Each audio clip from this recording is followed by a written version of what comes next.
everyone, and welcome back to the Cabral Concept. I'm Steve Cabral, board-certified naturopathic doctor, and today on our Total Wellness Tuesday, we've got a great topic for everyone. I get a lot of questions each and every week about inflammation.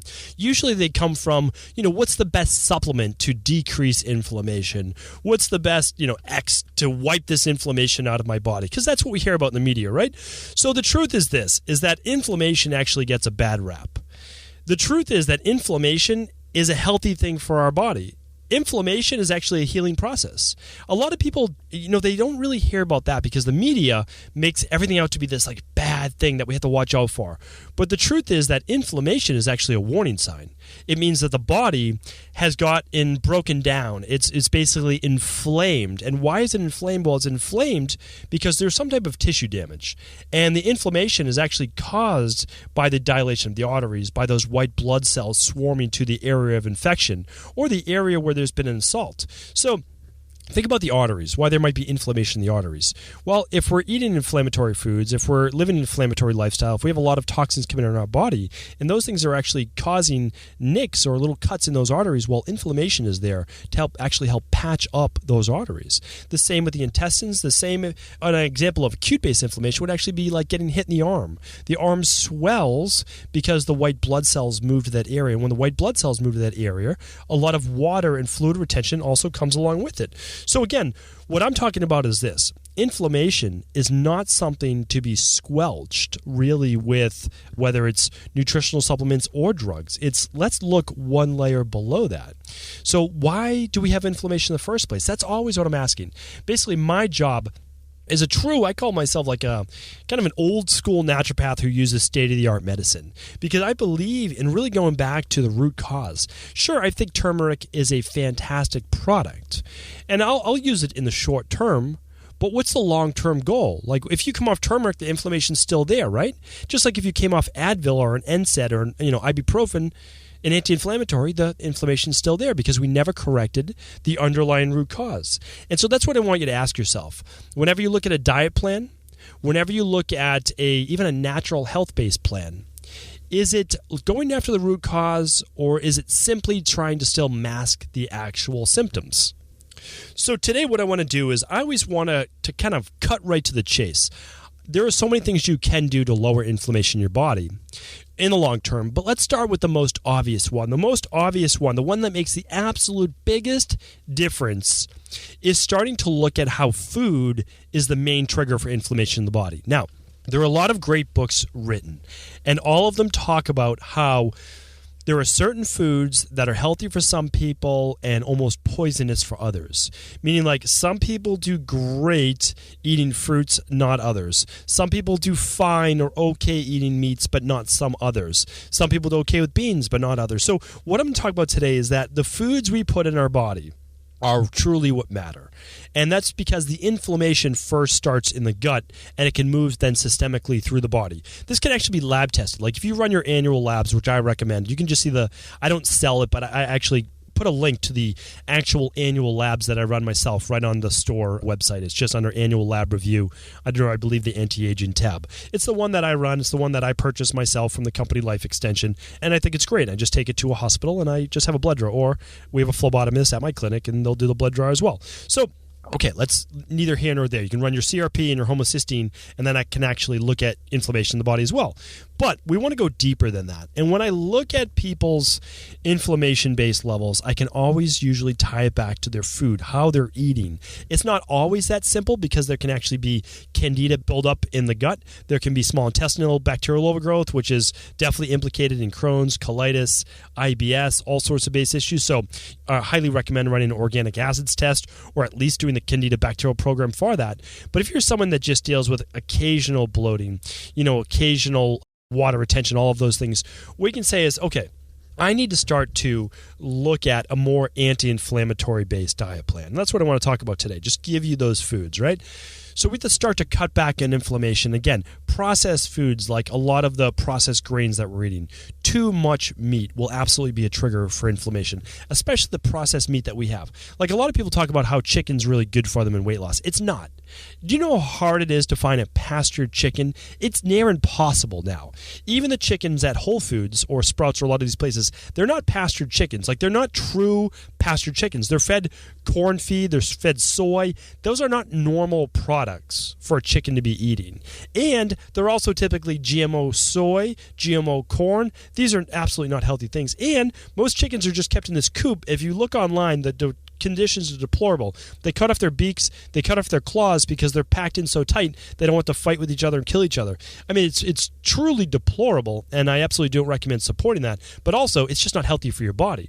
And these inflammation levels in these animals, then you eat their flesh and the inflammation comes into you, meaning like if their flesh is, let's just say, 15-to-1 omega-6s, which are inflammatory, to omega-3s, which are anti-inflammatory, you're going to inherit that inflammation. Plain and simple. Really plain and simple. So we're going to cut back on the processed food.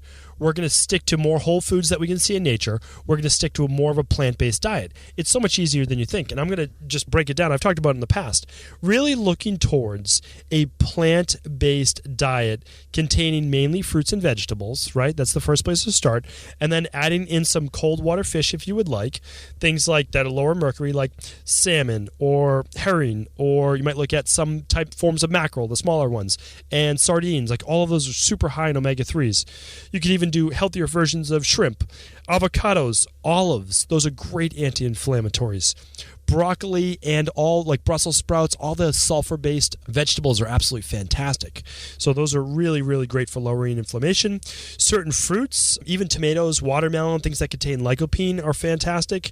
I'm not a huge advocate of eating too many nuts, and the reason is that a lot of people have hidden lectin-based sensitivities, and that's leading to their rheumatoid arthritis or their autoimmune-based issues or their IBS. Because nuts, I mean, I don't want to get too deep into it now, but like unless you're chewing them really well or they're sprouted, they can sometimes cause a sensitivity in the body. Now, am I saying not to eat nuts? No, because I do recommend them for people with high blood pressure, high cholesterol, certain based health conditions. But I need to make sure that they're not triggers for inflammation in the gut as well. So some of my all-time favorite, I make sure every day that I have 1 to 2 cups of berries. Always typically wild blueberries are in there. Raspberries, some of my favorites. Cherries, love those as well. Blackberries. These berries are just packed full of antioxidants and natural anti-inflammatories. Love those as well. Not for everyone, but I'm a fan of gluten-free oatmeal. Now, some strict paleo people won't do oatmeal. They say it doesn't work for them. That's totally fine. I can totally accept that. I cut all grains out of the initial part of my elimination plan as well. But oatmeal has been shown to clinically, so scientifically proven, help balance cholesterol levels, help lower blood pressure naturally, keep people more satiated. It can be absolutely fantastic, and it works great for me. And there's a lot of good spices as well. So really what I described is a nice Mediterranean-style nutrition plan. Really, if you look, it's completely free. If you go to drcabraldetox.com, you'll see right on there the days 3 to 7. It's an infographic. Basically, you're doing a smoothie for breakfast. You're doing a vegetarian-style lunch, which is so simple, right?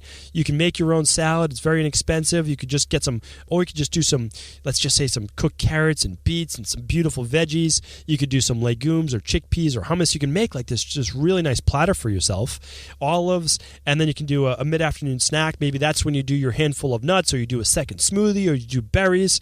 I mean, you can live, just really great and not for expensive money. And then at night, that's when you can choose to have some salmon, or again, if you want to do some grass-fed or pastured-based meats, that's your prerogative. You could choose that. But really, this is how you're going to ultimately cut down on your inflammation. There is no better place to start. Now, again, I'm a naturopathic doctor. My specialties are in Ayurvedic medicine, functional medicine, orthomolecular medicine.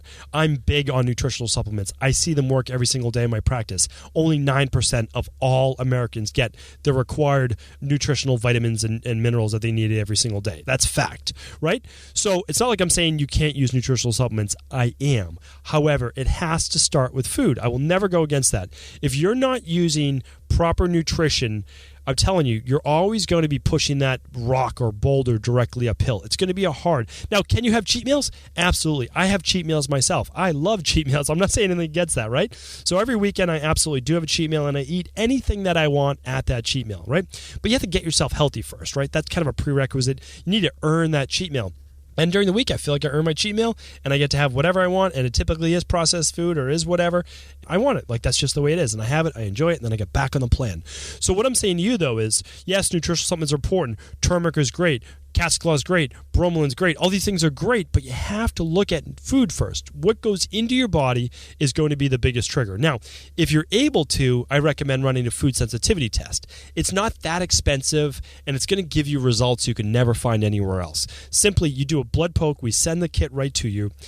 And what you do is you can do it for kids. You can do it for adults. It shows you what foods are triggering reactions up to 72 hours later. That means, like, okay, if you're listening to this on a Tuesday, you ate things on a Saturday or Sunday, that most likely Sunday, Monday, that could potentially be reacting on Tuesday. That's 2 days later.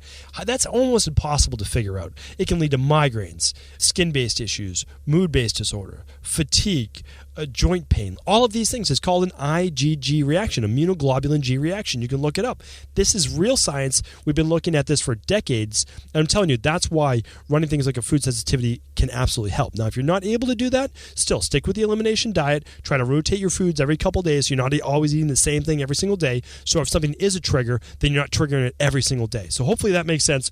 Hopefully I gave you a really good place to start. I'm telling you, it always begins with food. It always has and always will. So if you can start to cut out those processed foods as much as you can, right? So if you're doing them every day, well, let's just go to every other day. Or if you're doing them twice a day, let's just go to once a day. Like, you do the best you can, right? Remember, about a week ago or so, I did a podcast called What to Do When Being Perfect Isn't Possible.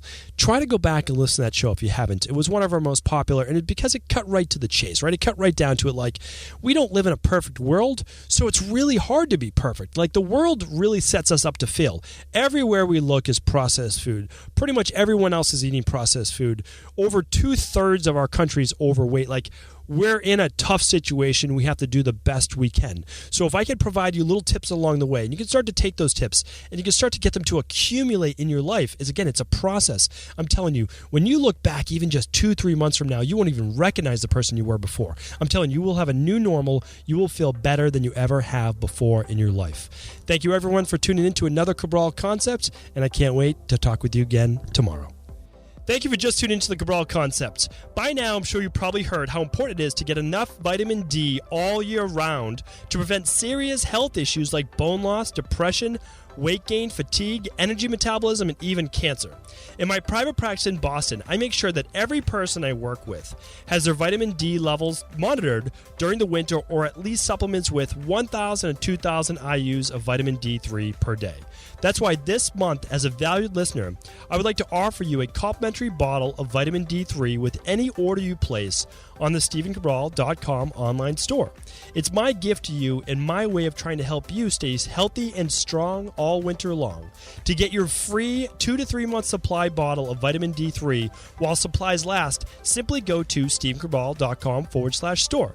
There you'll find all of my top at-home functional medicine lab tests, nutritional supplements, and everyday products I recommend in my Boston practice. The first 100 orders in January will receive a complimentary bottle of vitamin D free of charge. Thank you again for listening to the Cabral Concept.